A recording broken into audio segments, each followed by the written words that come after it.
Hey everybody, it's Jason Blaha here, and once again it is time for my client Demi's vlog, and we started the week off with a bench press PR. Nice good pause bench, 120 kilogram, which is a lifetime PR for him. We're starting to see all that tricep work paying off. It's paying off now. We're going to see that keep moving forward. He's going to get to that 4-plate bench. We're going to get there. It's like we're going to get him to a 5-plate squat.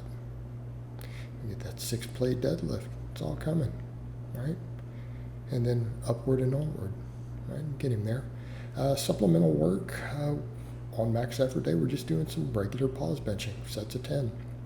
Okay, tried and true. I think it's hard to go wrong with that. If your shoulders are in good shape, you can handle the volume.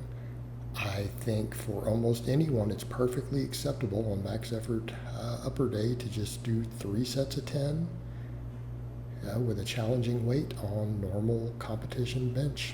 Yeah.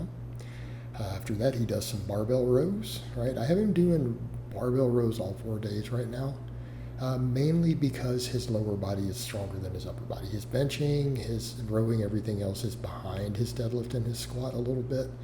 And I want to get it caught up, so I'm doing a lot of extra rows in here, doing a little bit of extra tricep extensions, and eventually we'll adjust some of that as he gets just a little more balanced out. But I am prioritizing his upper body muscle mass a little bit, and that will help with the lower. Again, all that extra back work, it will translate into an even bigger deadlift for him. His deadlift is his best lift.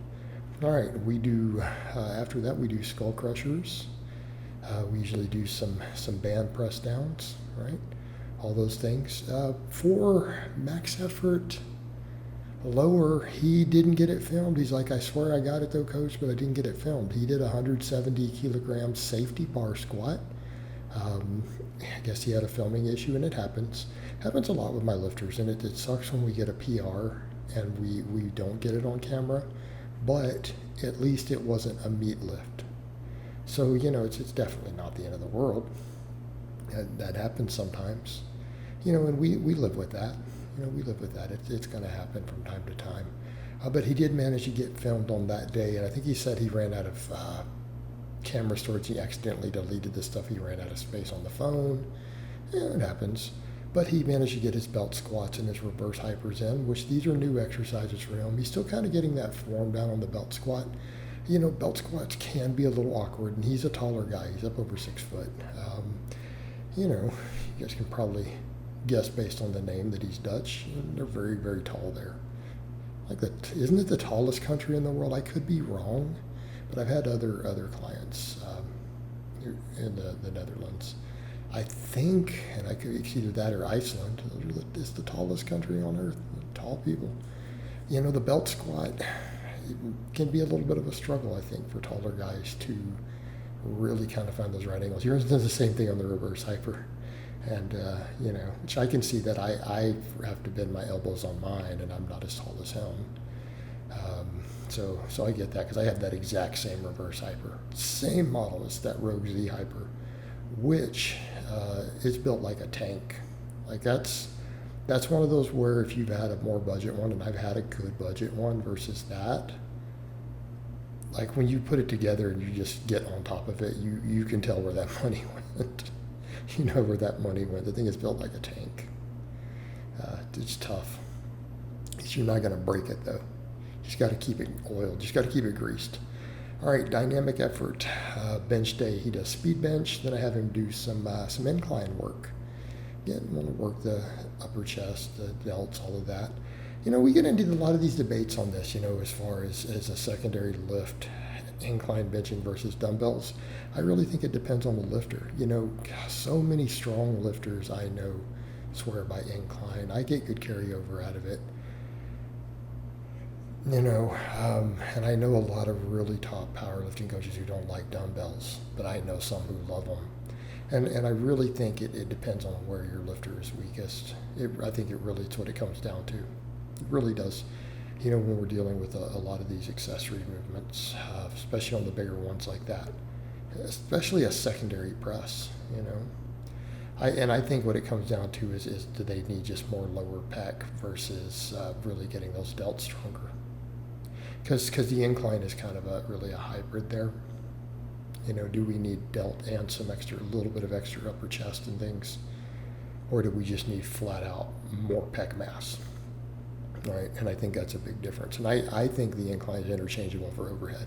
You get people who are like, well, I find the overhead carries over to my bench. I'm like, I promise you the incline will carry over probably better.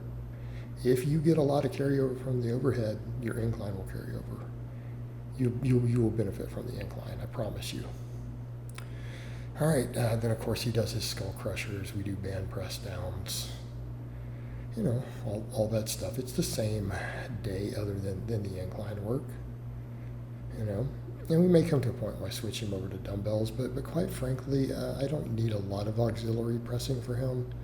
As far as those go, just enough so the incline meets the bill after speed benching. I really want to keep hitting his triceps.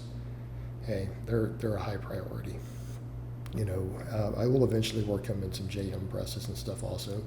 A lot of my lifters thrive on those, but I needed to build his elbows up to even do the skull crushers.